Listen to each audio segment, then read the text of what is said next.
Step one in replacing your radiator in your 2000 Avalon is to take the skid plate off. See it right there? There it is. And as you can see, yeah, it's wet. The reason it's wet is because the radiator's leaking. There's little bolts that hold it in. That's very helpful. An impact wrench, 3/8 inch dual impact wrench with the right sockets and a little extension, and you can get it out very easily. And I don't know if this is gonna work because it's dark up under here, but that's what it looks like. Yeah. Now we go to step two. Step two involves draining the radiator, which you can see it's not stopped pissing. So, and then taking this upper hose off, which is a lot easier to do when you have the right kind of pliers that pinch this clamp, and they have a ratchet, so they'll like lock.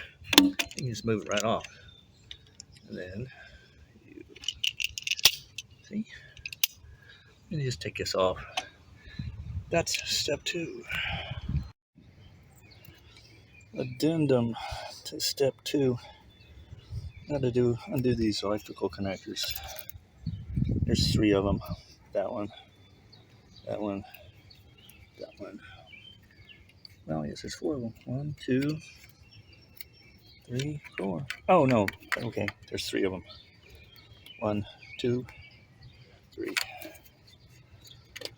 You push. See that little tab? You push it, and then this just slides out.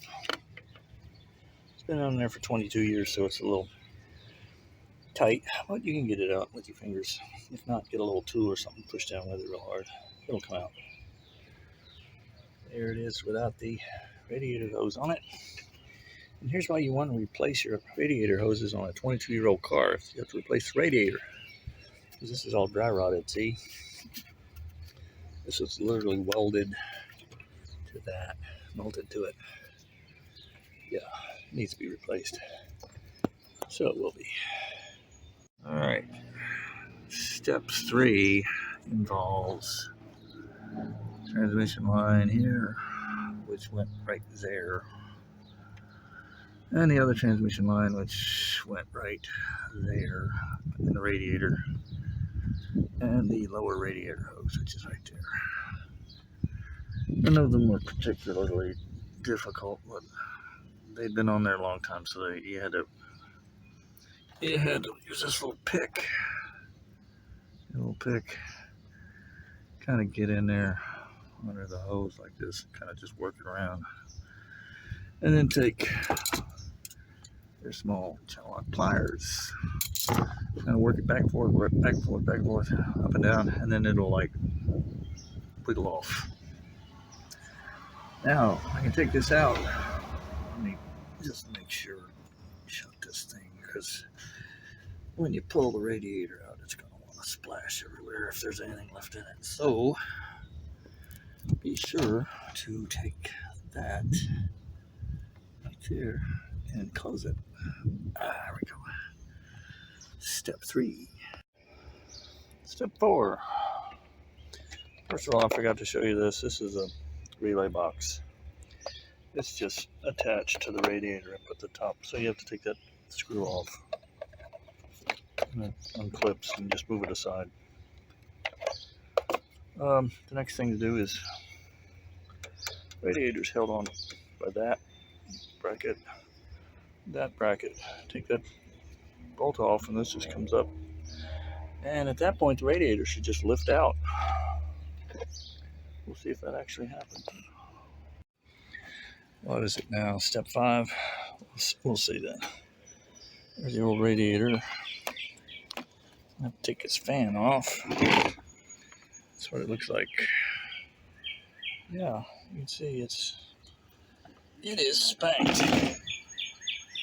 There's the connectors at the bottom. Oh, I have to take that off. Mailman just went by, so I waited until he left to resume this step. Now here's the radiator. Got to take these fans off. Easy enough to do. There's a screw dart bolt here, one up there, one there, and essentially this just slides out. See, it sits on these two little foot right there, and another one right there, and another one right there, and you just pull loose. Now, there's also a sensor down here. I'm going to have to take off the old radiator. See that?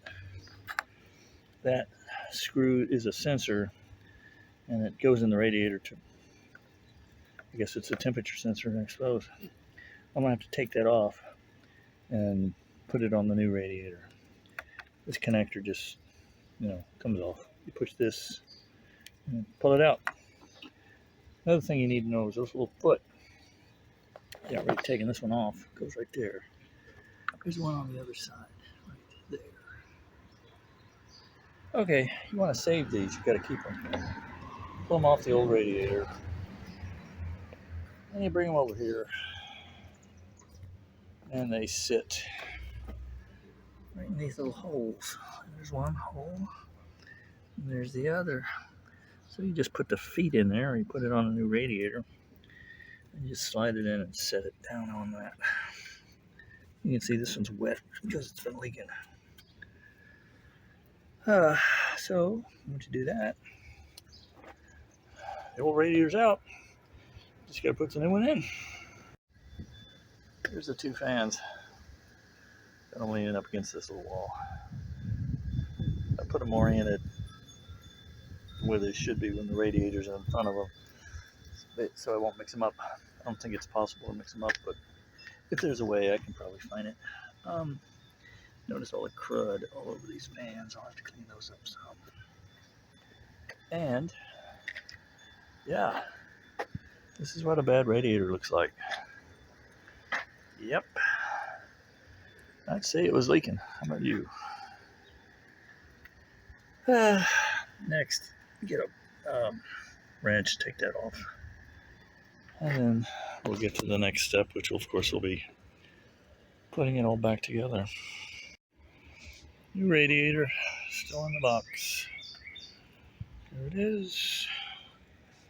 This is the little temperature sensor I took out of the other one. It goes right here. You leave the little port, screw it in.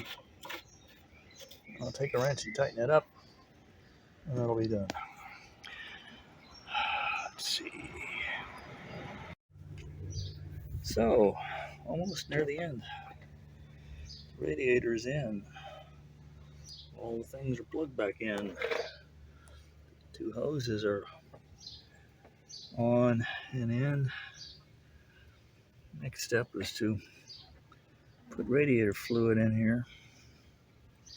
Burp the system so it doesn't overheat. Everything's plugged back in. Tell you what, that bottom clamp was hard to get on there. Hose just didn't want to fit on this. I got it on, but it was like tough. Plus it's 100 degrees outside here today. So my next step will be to add antifreeze using my funnel, spill-proof funnel. I'll show you that here in a minute. All right, there's the super funnel. It stops bubbling, so I can tell it's pretty more comfortable. Temperature stabilized at 212 degrees, which is about right, I think, for this car. I'm going to take it out on a test drive here in a second. The temperature gauge is right in the middle, so we'll find out. I'm going to drive it around. There were some bubbles. There were some bubbles coming out. Let those settle down a little. Well, we're all finished. There she sits. There's the stain left by the last time I parked there. I'll let you all know if it have any problems with it, but drove it around the block, drove it on the interstate. Everything's fine. Before I put the skid plate back on, I checked up under there. No leaks, no nothing. Everything looks fine. So I'm going to call this one a job well done.